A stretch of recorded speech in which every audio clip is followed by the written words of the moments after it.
আপনি জিজ্ঞাসা করেন, যুবক তোমার চুল এমন কেন? আমার ইচ্ছা, আমার ইচ্ছা। বাবা তুমি দাঁড়াইয়া পেশাব করো কেন? আমার ইচ্ছা।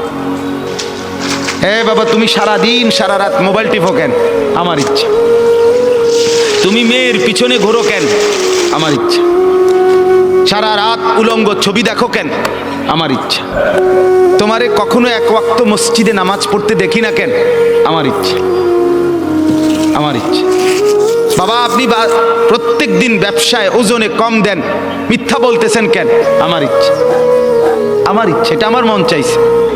বোন আপনি পর্দা করেন না কেন? আপনি এরকম বেপর্দা চলেন কেন? আমার ইচ্ছা। আমার শরীর, আমার দেহ, আমার যৌবন, আমার পাউডার, আমার ফেয়ার অ্যান্ড লাভলি, আমার মেকআপ বক্স, আপনার কিতা? হ আসলেও তো কথা, আমার কি কথা তো ঠিকই, সব তো আমনে রে। আমার ইচ্ছা, আমার রূপ, আমার যৌবন, আমার দেহ, আমার শরীর, আমি রাস্তায় দেখাই নলে বাজারে দেখাই, মার্কেটে দেখাই নলে রেস্তোরাঁয় দেখাই, আমি জওয়ানকে দেখাই নলে বুড়াকে দেখাই, আপনার সমস্যা কি? এই যে চরিত্র, এই যে চরিত্র, কি মনে হয়? মানিত্তাখাদা ইলাহাহু হাওয়াহু, মূলত এই লোকটার পরিচয় হলো এই, সে তার মনের চাহিদাকে খোদা বানায় ফেলছে। আল্লাহ তার খোদা না, তার কোনো আখেরাত নেই।